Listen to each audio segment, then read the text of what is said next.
Hey, Carolyn, thanks for joining the show. I see you're rocking the Bleacher Report shirt. That's awesome. Can you tell us a little bit about your design journey, where you worked before Bleacher Report, and where you're at now? Yes, I can. I did study design in school. I Yeah. actually started as an international business major and was not passing my accounting class, so that was over for me at that Yeah. point.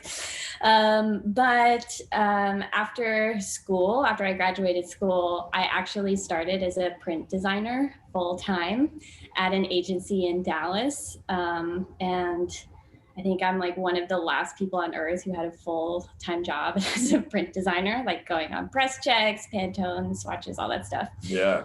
Um, but after all of that, I was lucky enough to get effectively like an internship in product design. It was product design. It's kind of like UI UX and a little bit of like learning how to do HTML and CSS. So Yeah. like very basic coding.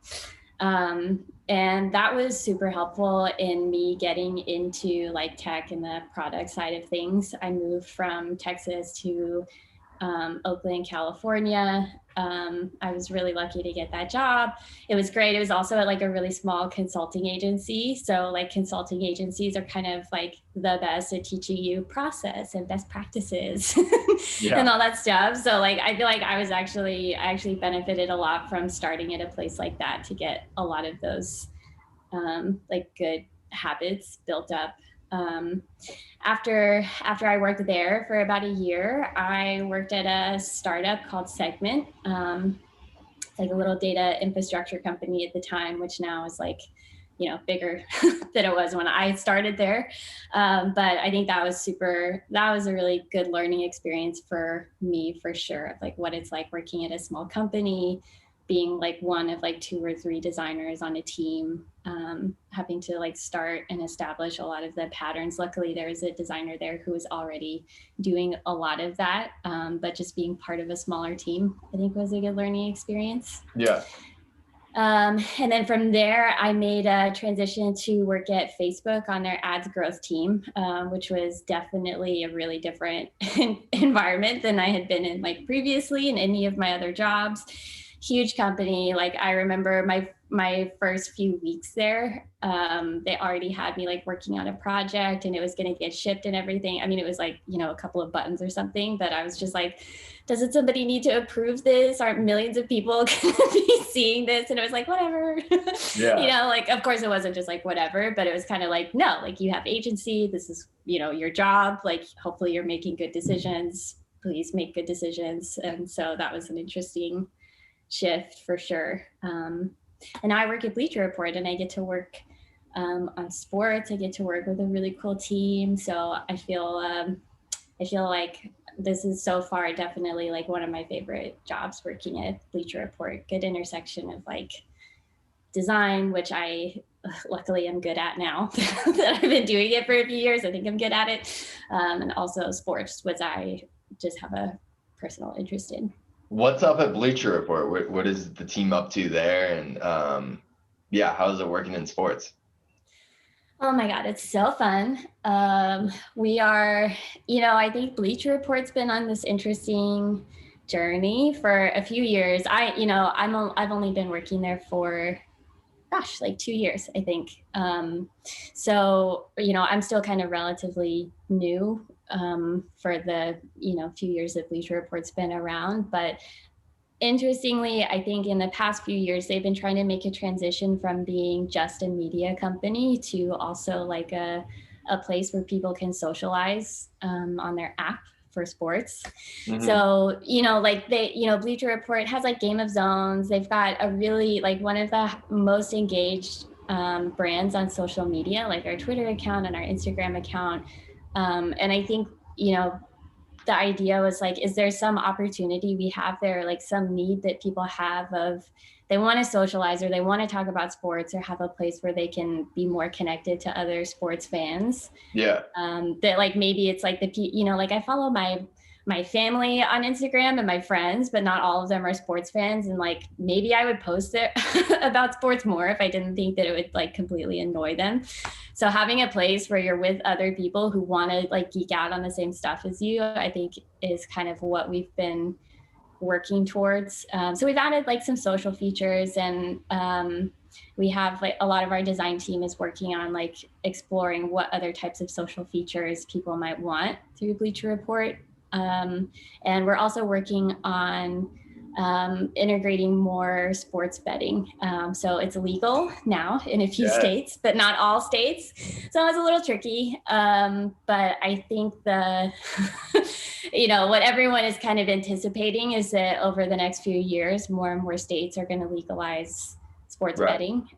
So it would open up more opportunities for people to be able to participate in that through the app. And we think that there's probably a good chance that sports fans who are using our app might also want to use the app to talk about bets that they're making with their friends or just by themselves, or actually start some of those transactions in the app.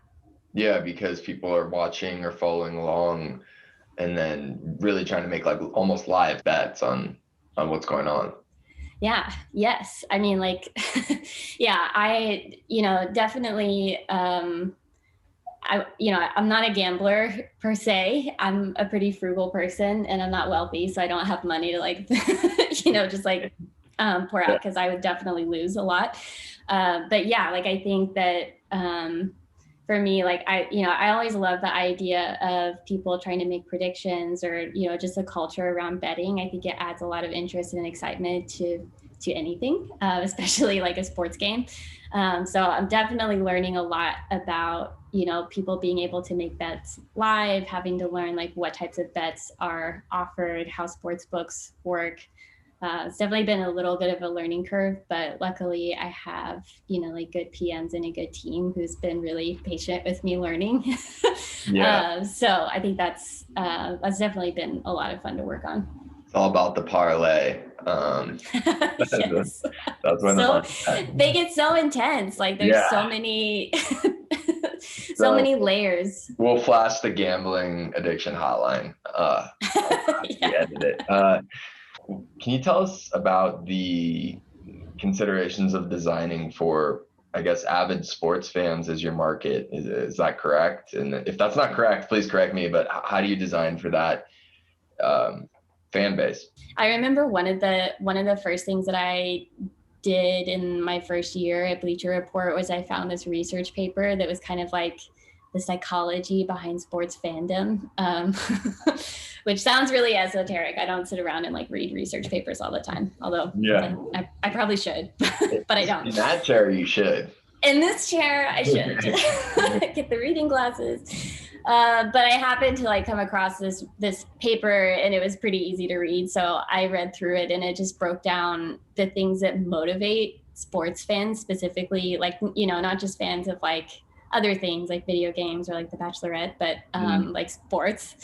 And it was talking about like all these unifying factors, like people kind of are attracted to sports because it gives them a sense of belonging. It gives them a sense of like common ground with other people, whether they're strangers or whether they're like your friends or your family. It gives you like something to bond over. So, it kind of like broke down this whole psychology behind it. And I really connected with that because, I think me, especially with like my family and some of my friends and even just strangers that I don't know in my community, sports has been a really easy way to connect, and to give us like something to talk about, something to joke about, laugh about, feel like we bond together.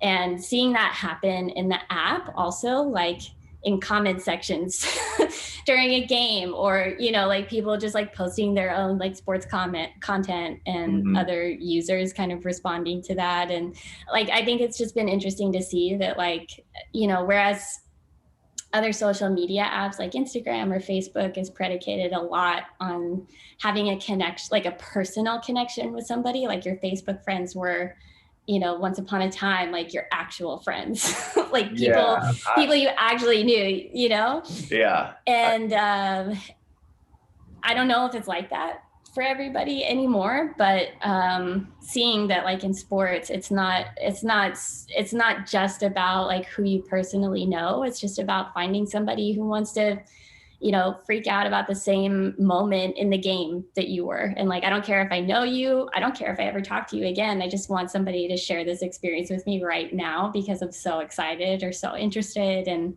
I think that's been a really different mind shift for me coming from Yeah. Facebook, and just kind of interesting to learn about that in an age where like we all grew up with social media, and that it was all, you know, you're just constantly collecting followers, and that, you know, in some of the social interactions in the Bleacher Report app, it's kind of like nobody cares about like your ratio or if you're a verified user. They just care like, okay, are you trolling me right now? Are you talking shit? Or like, do you follow my team?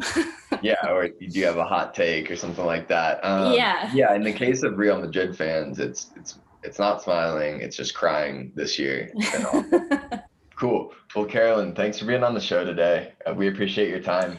Yeah, thank you so much for reaching out. It's definitely cool to connect with you guys, and I'm glad we got a chance to chit chat. No doubt.